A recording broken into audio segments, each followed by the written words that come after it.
दोस्तों नमस्कार। आप सभी का बहुत बहुत स्वागत है हमारे कृषि चैनल में। दोस्तों आज हम बात करने जा रहे हैं सरसों की बुआई करने का वो वैज्ञानिक तरीका जिससे न कि सिर्फ पैदावार बढ़ेगी, उसकी गुणवत्ता में भी बढ़ोतरी होगी। अगर आप सरसों की खेती करते हैं या इस सीजन में करने की सोच रहे हैं तो इस वीडियो को आखिरी तक जरूर सुनिए, क्योंकि इसमें हम आपको वो सारी बातें बताएंगे जो हर किसान को जाननी चाहिए। खेत की तैयारी से लेकर बीज की सही मात्रा, खाद की सही मात्रा, सिंचाई का सही समय और रोग नियंत्रण से बचाव के लिए सरल उपाय।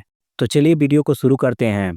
दोस्तों सबसे पहले जान लेते हैं कि सरसों की बुआई के लिए किस प्रकार की मिट्टी सबसे बढ़िया मानी जाती है। सरसों की फसल के लिए हल्की दोमट या मध्यम दोमट मिट्टी सबसे अच्छी रहती है। मिट्टी का पीएच लेवल 6 से 7.5 के बीच होना चाहिए। भारी मिट्टी के लिए जल निकासी का प्रबंध जरूर करें, क्योंकि ज्यादा पानी का जमाव फसलों को नुकसान पहुंचाती है। सरसों की फसल ठंडे मौसम में बढ़ती है, इसलिए इसकी बुआई तब करें जब तापमान 25 डिग्री के आसपास हो। इस समय बुआई करने से अंकुरण अच्छा होता है, और यदि फूल आते समय तापमान लगभग 15 से 20 डिग्री हो तो उत्पादन काफी अच्छा मिलता है। तो दोस्तों अब बात करते हैं बुआई से पहले खेत की तैयारी कैसे करें। खेत की पहली जुताई मिट्टी पलटने वाले हल से करें, ताकि पुराने खरपतवार और कीड़े मिट्टी में दब जाएं। इसके बाद 2 से 3 बार कल्टीवेटर या रोटावेटर चलाएं, ताकि मिट्टी भुरभुरी और समतल हो जाए। अगर खेत में नमी की कमी हो तो हल्की सिंचाई करें, फिर जुताई करें। इससे मिट्टी नरम और उपजाऊ बनेगी। दोस्तों खेत तैयार करते समय इस बात का ध्यान जरूर रखें कि उसमें पानी रुकने की संभावना ना हो, क्योंकि सरसों की जड़ें ज्यादा गहराई तक जाती हैं। इसलिए मिट्टी को कम से कम 15 से 20 सेंटीमीटर तक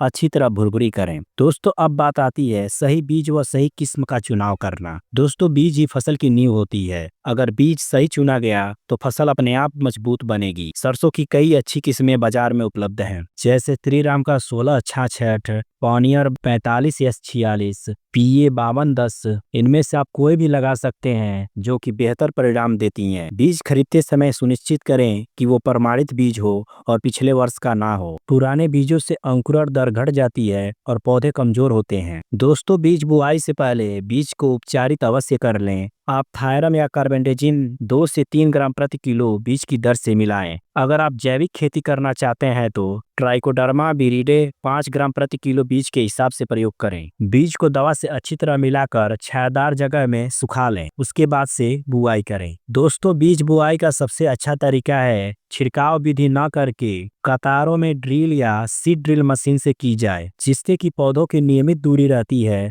और पैदावार भी अच्छी होती है। दोस्तों अब बात करते हैं 1 बीघे में कितने बीज की आवश्यकता पड़ती है। यदि आप छिड़काव विधि से बुआई करते हैं तो आपको 1 बीघे में लगभग 1 से 1.25 किलो बीज की आवश्यकता पड़ेगी। दोस्तों बीज को 2.5 से 3 सेंटीमीटर से ज्यादा गहराई में न डालें। ज्यादा गहराई डालने से अंकुरण कम होता है। दोस्तों सरसों की अच्छे विकास के लिए नाइट्रोजन, फास्फोरस, पोटास और सल्फर की पर्याप्त मात्रा होनी चाहिए। सरसों में तेल की मात्रा बढ़ाने के लिए सल्फर बेहद जरूरी है। अगर खेत में सल्फर की कमी है तो जिप्सम या बेंटोनाइट सल्फर 20 से 25 किलोग्राम प्रति एकड़ में डालें। दोस्तों सरसों में पहली सिंचाई बुआई के 25 से 30 दिन बाद करें, जब पौधे की जड़ें मजबूत हो रही हों। दूसरी सिंचाई फूल आने के समय करें, यह सबसे महत्वपूर्ण होती है। ध्यान रखें कि फूल के समय ज्यादा पानी न दें, नहीं तो फूल झड़ सकते हैं। अगर बारिश की संभावना है तो सिंचाई रोक दें। दोस्तों सरसों की फसल में ज्यादा पानी की आवश्यकता नहीं पड़ती है। आवश्यकता से अधिक पानी देने से सरसों की जड़ें सड़ सकती हैं। यदि सरसों की फसल में खरपतवार ज्यादा हैं तो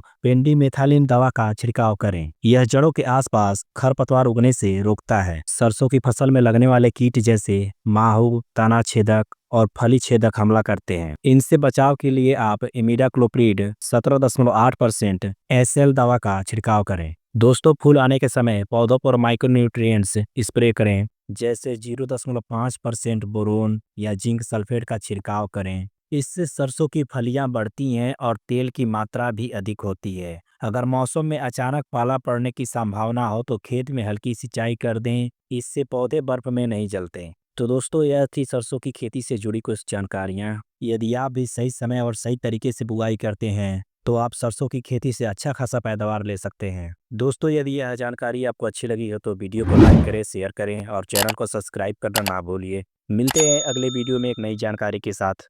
धन्यवाद।